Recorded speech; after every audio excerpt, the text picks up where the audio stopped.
Oke, salam jumpa kembali dalam kuliah praktek hukum perusahaan yang pada kesempatan ini pada topik yang keempat kita akan membicarakan mengenai diskusi mengenai badan hukum. Nah, seperti kita tahu bahwa badan hukum adalah bagian dari subjek-subjek hukum yang ada di dalam ketentuan peraturan perundang-undangan, yang badan hukum ini mempunyai sifat yang unik yang berbeda dengan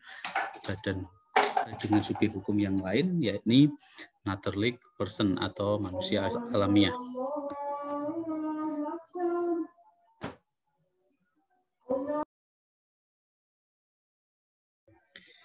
Baik, tentang badan hukum ini menjadi salah satu subjek hukum sekali lagi dalam konsep peraturan perundang-undangan, juga dalam konsep kewarganegaraan. Nah, badan hukum kita bahas sebagai bagian dari perkuliahan praktek hukum perusahaan yang mendorong adanya pembahasan mengenai subjek hukum yang merupakan subjek buatan atau subjek hukum buatan atau artificial person.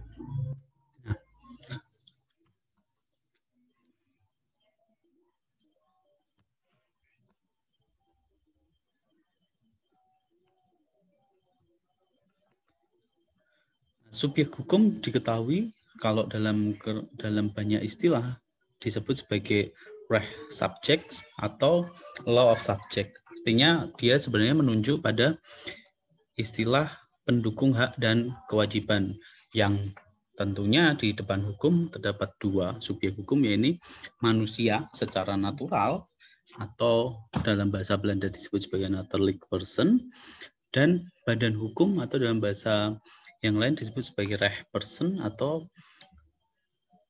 law of subject, ya, yang berbentuk buatan atau badan hukum.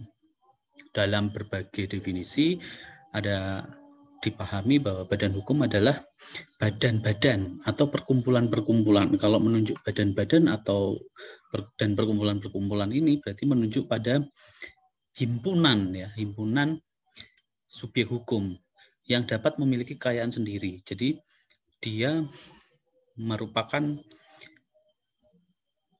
pendukung hak dan kewajiban, khususnya dalam konteks harta kekayaan, dia punya kekayaan sendiri. Ikut serta dalam lalu lintas hukum dengan perantaraan pengurusnya. Dia hidup melakukan kegiatan perbuatan hukum dengan perantaraan organnya atau pengurusnya. Dapat digugat dan dapat menggugat di muka hakim. Jadi dia punya kemampuan untuk digugat dan menggugat di muka hukum. Tentunya dalam hal ini di muka peradilan, ya, di depan hakim. Nah, karena dia disebut sebagai res person, maka dia merupakan orang yang diciptakan oleh hukum. Jadi bentuknya artificial. Nah, pengertian ini menunjukkan bahwa badan hukum butuh keterlibatan orang yang lain yang menetapkan dia sebagai subjek hukum yang merupakan pendukung hak dan kewajiban. Dalam Black Law Dictionary disebut sebagai legal person. Jadi dinyatakan dalam Black Law Dictionary ini, legal person adalah an entity such as corporation. Jadi suatu entitas seperti korporasi, created by law given certain legal rights and duties of human being. Dia dibuat oleh hukum dengan hak dan kewajibannya secara hukum sebagaimana layaknya manusia pada umumnya. A being, real or imaginary, who for the purpose of legal reasoning is treated more or less as a human being. Jadi dia sangat nyata, tapi juga dia merupakan buatan, ya, imaginary, ya, yang dia sebenarnya punya kemampuan atau bisa digugat atau menggugat tadi sama seperti manusia pada umumnya yang merupakan penyandang hak dan kewajiban. Nah, bagian dari yang dimengerti oleh Black Law Dictionary ini sebenarnya untuk menunjuk pada bentuk hukumnya badan hukum yang sebenarnya juga dia mempunyai hak dan kewajiban hukum yang sama dengan manusia pada umumnya. Kalau sama dengan manusia pada umumnya, maka dia dapat mengadakan hubungan hukum. Dalam terminologi yang lain, sebenarnya subjek hukum ini menunjuk pada orang. Nah, di Indonesia sendiri dalam hukum, orang ada dua, manusia dan badan hukum. Jadi, orang ini dialah yang bisa menyatakan hak dan menyatakan kewajiban serta melakukan kegiatan atau perbuatan hukum dengan orang yang lain. Kalau orang dengan orang berarti orang itu bisa manusia dengan manusia atau manusia dengan badan hukum. Dalam berbagai pengertian juga ada definisi-definisi yang diungkapkan para ahli yang semua mendasarkan pada keberadaan badan hukum di ruang-ruang lalu lintas hukum seperti Utrecht ya, dia menyatakan bahwa badan hukum ini merupakan badan yang menurut hukum berkuasa, dia berwenang menjadi penanggung hak dan kewajiban ya. Tapi ada catatannya ya, bahwa dia yang tidak berjiwa. Kalau dia subjek hukum buatan, maka karena buatan dia tidak punya jiwa.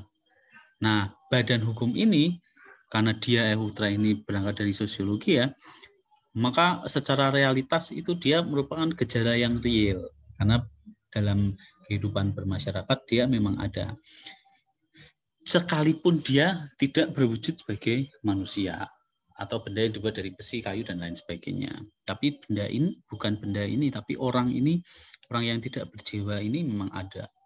Molengraf ya, badan hukum pada hakikatnya merupakan hak dan kewajiban orang secara bersama dan di dalam harta kekayaan bersama-sama yang tidak dapat dibagi-bagi. Nah ini, jadi harta kekayaan bersama kata kuncinya. Kalau harta kekayaan bersama berarti ada kumpulan harta kekayaan yang bersama yang tidak dibagi-bagi. Jadi jelas ada pemisahan antara kekayaan bersama dengan kekayaan pribadi.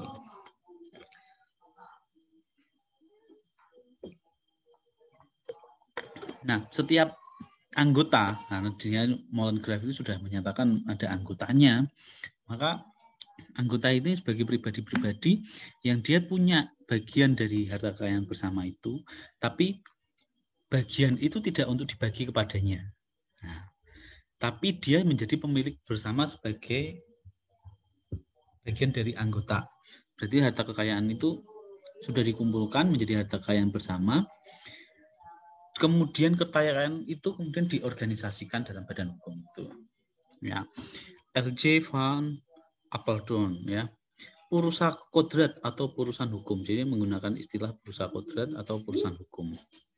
Itu merupakan istilah yang menunjuk pada badan hukum juga. Nah, ini pandangan Apeldoorn ini lebih kepada pandangan dari hukum kodrat atau hukum adatnya. Kodratnya itu manusia dan subjek hukum yang juga sebenarnya itu bisa dibuat dengan kewenangan hukum itu punya kemampuan menjadi subjek hukum, tapi dia ditetapkan dari hukum yang positif. Jadi memang menyamaratakan antara konsepsi subjek hukum buatan dengan subjek hukum manusia ini. Dasarnya karena sama-sama dia penyandang hak dan kewajiban, maka dia secara kodrati dia harus diakui sebagai subjek atau orang yang bisa berperan dalam lalu lintas hukum. Nah, problematika definisi badan hukum ini kita akan lihat dari ini pendapatnya Kaidil ya. Saya pakai karena ini menarik gitu. Jadi kalau pengertian-pengertian dalam definisi-definisi itu ya sebenarnya ada banyak definisinya, tapi saya cuplik 3 aja gitu, dan pengertian yang mula-mula tadi. Kalau badan hukum ini kalau dimengerti itu karakternya pada 2 dasar ya, ini berdasarkan doktrin ya atau teori-teori hukum. Badan hukum ini diakui sebagai subjek hukum karena ada kebutuhan masyarakat yang menuntut dia ada ya, dan dia diakui sebagai pendukung hak dan kewajiban, maka dia disebut sebagai artificial atau buatan. Tadi kan dia tidak berjiwa, sehingga dia tidak bisa memiliki kemampuan untuk melakukan perbuatan-perbuatan alamiah seperti menikah, melahirkan, dan lain sebagainya. Karena ini dia buatan. Dia tidak punya kemampuan untuk melakukan perbuatan hukum yang sifatnya pribadi, biologi seperti ini, ya, yang alami, yang alamiah, yang kodrati. Nah, sementara kalau kita lihat juga definisikan itu juga didasarkan pada sikap hukum positif, yaitu badan hukum ini dinyatakan sebagai subjek hukum karena dia diakui oleh atau ditetapkan oleh hukum positif yang berlaku. Nah, ini yang perlu kita menjadi tahu. Jadi kalau badan hukum dia tidak bisa melakukan perbuatan-perbuatan dalam hukum keluarga tepatnya, ya, sehingga tidak bisa memiliki kemampuan yang sama dengan manusia pada umumnya karena dia buatan. Lalu kalau begitu karakteristiknya apa gitu? Itu pertanyaannya. Badan hukum itu seperti apa, ya? Badan hukum jelas. Yang pertama, yang dalam berbagai definisi atau dalam berbagai doktrin, ya, dinyatakan bahwa kalau karakteristik badan hukum itu dia memiliki harta kekayaan terpisah dari subjek hukum yang lain. Nah, subjek hukum yang lain ini baik itu dia orang maupun dia orang yang berbentuk natural person atau orang yang berbentuk badan hukum yang lain. Jadi dia punya harta kekayaan terpisah, harta kekayaannya sendiri gitu loh. Entah itu karena dihimpun atau diberi atau disetori, tapi dia memiliki kemampuan untuk mengelola harta kekayaannya sendiri. Nah, ini membedakan dengan badan hukum yang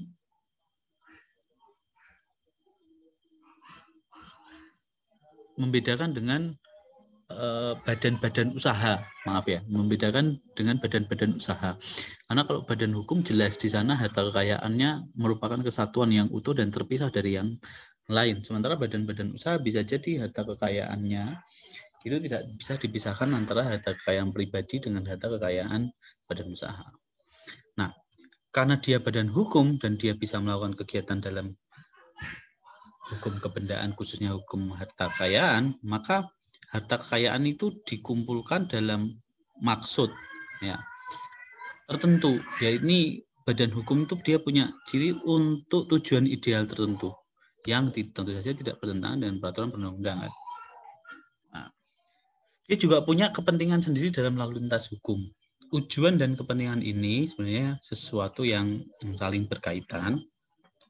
Kalau tujuan dia adalah melakukan kegiatan usaha dan kepentingannya sendiri dalam melakukan kegiatan usaha itu, dia melakukan banyak hal, perbuatan-perbuatan hukum untuk mendukung kegiatan usaha, maka itu sebenarnya bagian dari karakteristik badan hukum.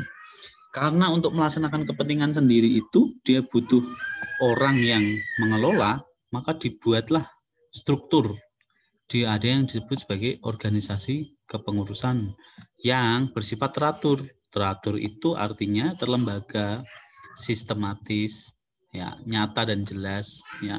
Kalau menurut peraturan perundang-undangan atau peraturan internalnya, dia punya ketentuan yang dia buat sendiri. Nah, itu disebut sebagai organ yang teratur. Nah, yang paling penting kemudian karakteristik yang kemudian harus ada dalam badan hukum, maka dia, kalau dalam kalimat ini dia disebut sebagai terdaftar, ya. Sebenarnya badan hukum itu akan menjadi subjek hukum kalau ada otoritas, ada peran negara untuk menyatakan dia sebagai badan hukum, mengabsahkan dia sebagai badan hukum. Nah, dasarnya ini peraturan perundang-undangan yang berlaku. Terus Pak, badan hukum yang ditetapkan oleh negara menjadi syarat wajib? Iya. Jadi karena dia sifatnya buatan, maka buatan itu harus diresmi. Yang bisa menyatakan resmi atau tidak adalah negara. Nah, instrumennya adalah peraturan perundang-undangan. Nah, karena karakteristiknya seperti itu, karakteristik itu kemudian mencirikan jenis-jenis badan hukum. Nah, ini khususnya di Indonesia ya. Tapi secara umum juga sama ya. Jadi badan hukum itu terbagi dalam beberapa jenis ya. Ini ada pengelompokan sih ya, berdasarkan cara pendiriannya, berdasarkan kepentingannya, ruang lingkupnya dan lain sebagainya. Tapi kalau ini mau dikelompokkan dalam salah satu yang universal, maka jenis-jenis badan hukum ini ada beberapa, ada 4 ya. Badan hukum yang didirikan oleh pemerintah ya. Karena badan hukum yang didirikan oleh pemerintah, maka itu terkait dengan kedudukan pemerintah sebagai subjek hukum. Nah, dia disebut sebagai badan hukum publik yang karena oleh undang-undang demi undang-undang dia ada. Contoh misalnya pemerintah provinsi, dia disebut sebagai badan hukum karena ada undang-undang yang menyatakan suatu pemerintahan provinsi. Sama halnya dengan kabupaten dan kota. Atau pemerintahan khusus seperti DIY dan Aceh misalnya. Itu disebut sebagai badan hukum yang didirikan oleh pemerintah. Badan hukum yang diakui oleh pemerintah. Diakui ini diberikan pengakuan bahwa dia bisa bertindak untuk melakukan perbuatan hukum sebagai orang. Ya, badan hukum ini yang diakui misalnya gereja. Gereja disebut sebagai badan hukum dan misalnya badan keagamaan atau badan sosial yang lain. Badan hukum yang diizinkan oleh pemerintah, yang diajukan ke pemerintah, kemudian diizinkan untuk ya ini namanya approvement ya, diizinkan oleh pemerintah untuk menjadi badan hukum. Contohnya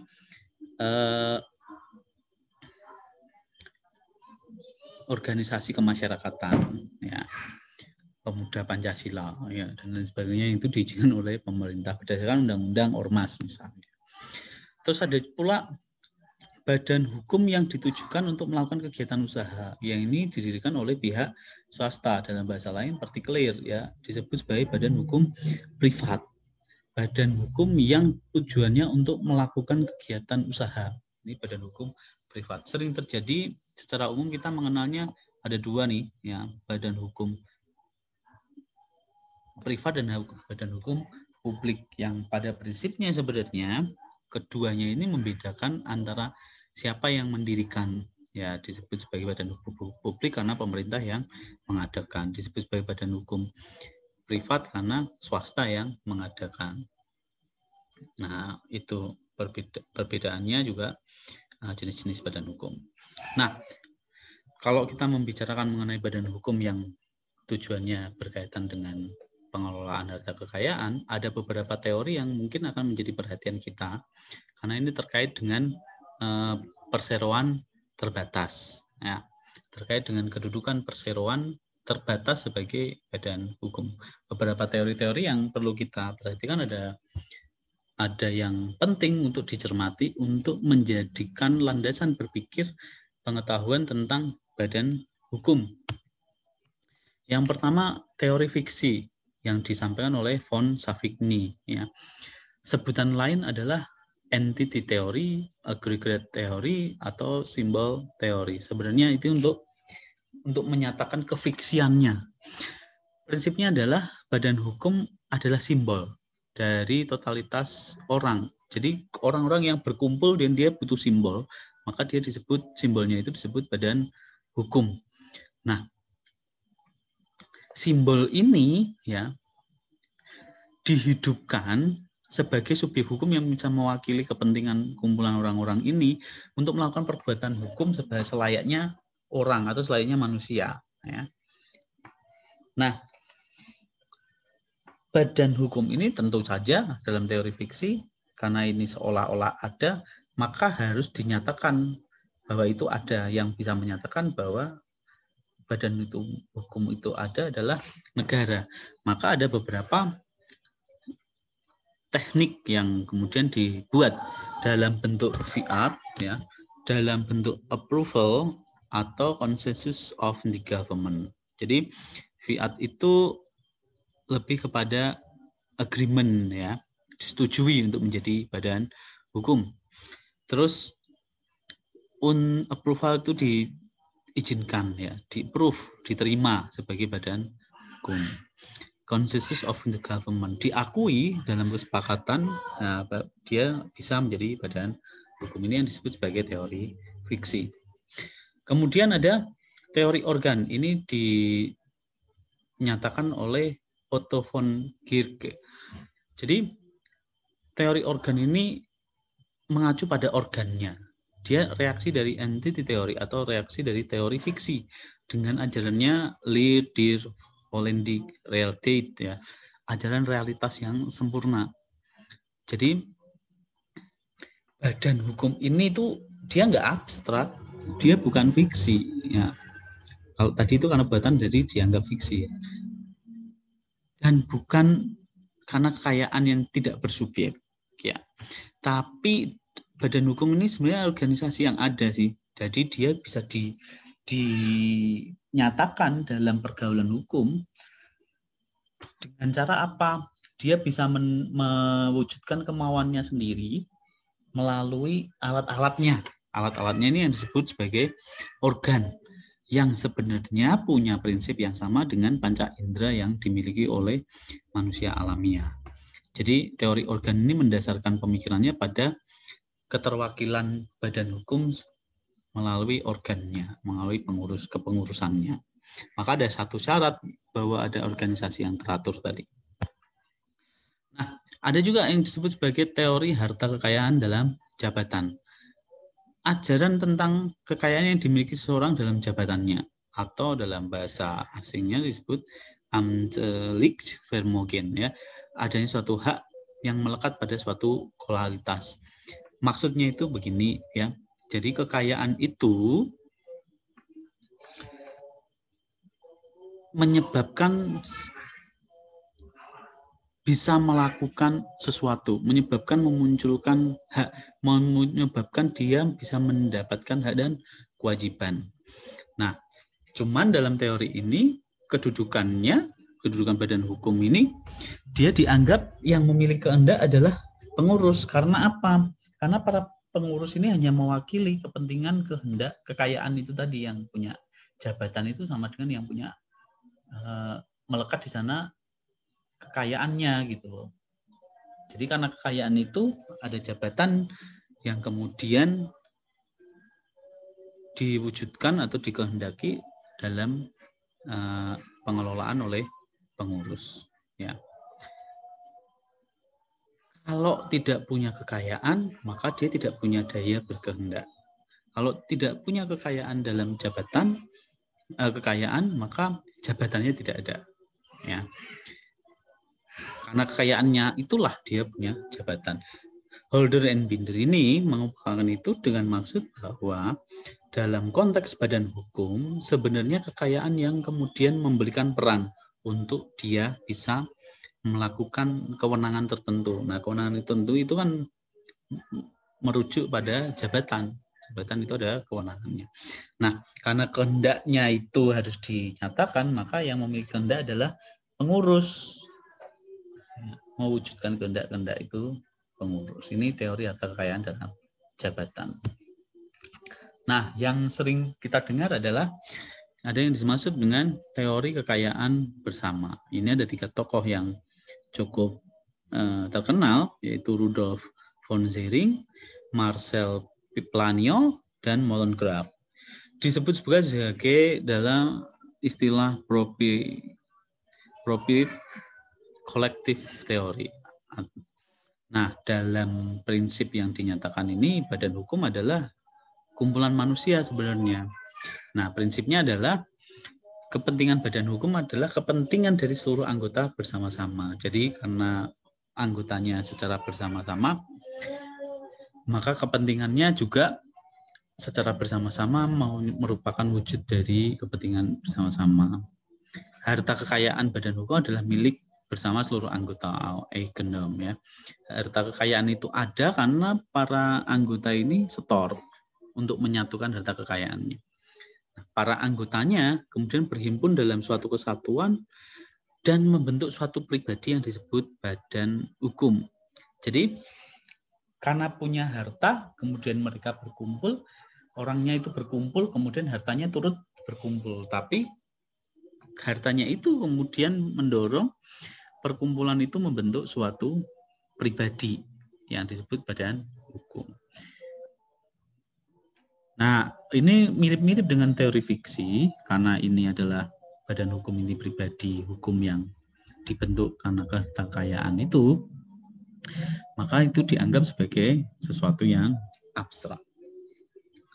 Ini teori kekayaan bersama. Teori harta kekayaan bertujuan. Nama lain Vermeulen, destinataris teori, Leer van Hedel, Vermeulen. Dalam berbagai istilah itu menyatakan sebenarnya kekayaan badan hukum tidak terdiri dari hak-hak sebagaimana lazimnya. Itu maksudnya badan hukum kalau dia punya harta kekayaan itu punya tujuan yang berbeda dengan manusia alamiah, ya. Jadi tidak bisa sewenang-wenang tujuan itu gitu. Seperti kita kalau punya harta sebagai manusia alamiah, kita mau beli apa aja urusan kita dong gitu. Tapi kalau teori harta kekayaan bertujuan itu lebih menekankan pada kalau punya harta, maka harta itu sudah pasti ditujukan untuk sesuatu tujuan tertentu gitu. Jadi kita akan melihat bahwa dalam teori ini ya, manusia saja dapat menjadi subjek hukum. Kenapa badan hukum tidak?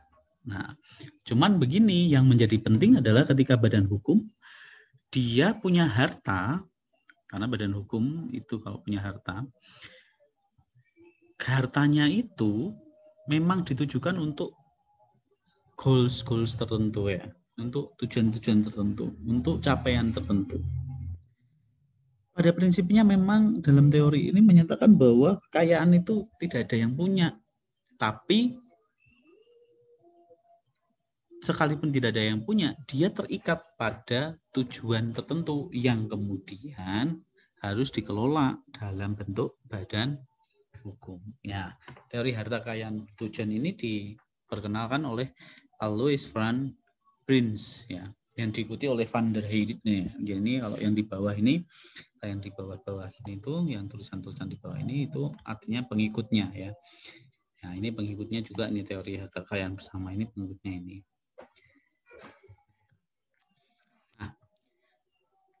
Terakhir ya, teori kekayaan yuridis, ajaran kenyataan yuridis ya, maaf ya. Juridis real estate Schleyer ya, atau disebut sebagai penghalusan dari teori organ. Jadi badan hukum ini teori kenyataan yuridis ya. Keliru ini.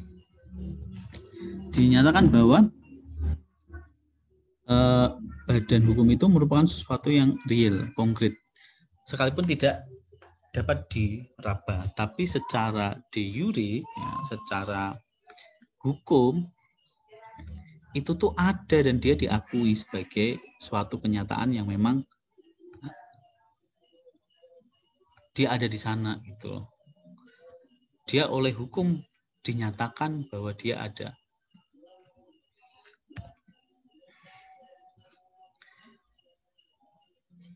Oleh hukum dia memang dianggap sudah berlaku, dianggap sudah hadir sebagai subjek hukum. Nah, sekalipun dia ada secara de jure, maka dalam teori ini yang disebut badan hukum hanya bisa melakukan tindakan-tindakan atau perbuatan-perbuatan yang tergolong dalam bidang hukum saja. Ya, dia hanya bisa melakukan tindakan-tindakan dalam bidang hukum saja. Jadi ini yang dimaksud oleh E.M. Meyers ini yang menjadi tokohnya. Dia memperkenalkan badan hukum sebagai suatu kenyataan yuridis, suatu yang secara hukum ada, dan dia bisa melakukan perbuatan-perbuatan di bidang hukum saja, dalam perbuatan hukum di bidang hukum, khususnya pada hukum harta kekayaan. Di luar itu nggak ada lagi. Nah, itu teori kenyataan yuridis. Nah, simpulannya apa? Kenapa kita mempelajari badan hukum sebagai suatu teori? Simpulannya bahwa kita akan mempelajari suatu badan hukum yang diakui sebagai subjek hukum penyandang hak dan kewajiban. Dalam konteks hukum perusahaan, maka badan hukum yang dia melakukan kegiatan hukum usaha, salah satunya ya, badan hukum ini atau satu-satunya mungkin perseroan terbatas. Ya. Jadi badan hukum adalah persona standi in judicio yang dia memiliki sifat untuk dapat digugat atau menggugat. Maka karena keadaan yang persona standi in judicio itu, dia harus diakui eksistensinya dalam lalu lintas hukum. Ini yang disebut sebagai badan hukum. Ya. Badan hukum kenapa kita harus kenal secara teoritis untuk memberikan pemahaman bahwa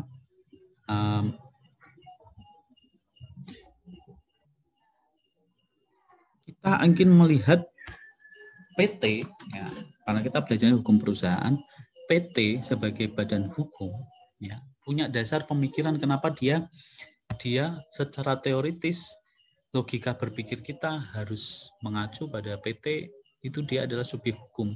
Nah, apa dasar-dasar pemikirannya yang perlu kita ketahui? Nah, kalau PT itu sebagai badan hukum karena kita berbicaranya hukum perusahaan, maka dia harus punya ciri sebagai badan hukum. Yang pertama, ternyata di Indonesia khususnya ya, kalau PT sebagai badan hukum ini kalau disebut sebagai kumpulan, maka ada konsensus, ada suatu kesepakatan. Kalau kumpulan berarti kalau satu orang bukan kumpul ya, tapi dia secara individu ya. Kalau kumpulan berarti ada kesepakatan yang mengikat pada tujuan badan hukum itu dibuat ya. Yang kedua, kalau sudah ada kesepakatan antara dua orang atau lebih itu, maka ada tujuan soal harta kekayaan. Nah, tujuannya adalah memusatkan ya harta kekayaan untuk tujuan-tujuan badan hukum itu nantinya. Atau PT ya, tujuan PT. Jadi dalam pengertian terminologi hukumnya kan PT itu adalah persekutuan modal. Kalau persekutuan modal itu modalnya bisa kumpul kalau ada orang yang bersekutu. Ya, bersekutu juga untuk menyerahkan barang untuk menjadi satu kesatuan. Nah, PT ini karena dia punya sifat punya disebut sebagai persero, maka persero itu sebenarnya itu adalah saham ya. Modal perseroan itu dibagi atas saham-saham. Jadi hartanya dikumpulkan terus dinyatakan sebagai modal pada yang bersangkutan, para yang berkumpul itu orangnya dibagikan dalam bentuk saham. Dibagi itu tapi tidak diserahkan ya, dibagi aja ya. Para persero ikut serta dalam modal itu dengan mengambil satu saham atau lebih, itu yang dimaksud dengan kalau itu diberikan bagian maka dia mengambil bagian itu gitu ya. Bukan diserahkan ya, dia mengambil bagian. Dia melakukan pertanggungjawaban terhadap bagian saham itu. Dan karena itu sudah dikumpulkan, maka dia PT sebagai badan hukum dia juga melakukan perbuatan-perbuatan hukum di bawah naungan nama yang sama. Ya.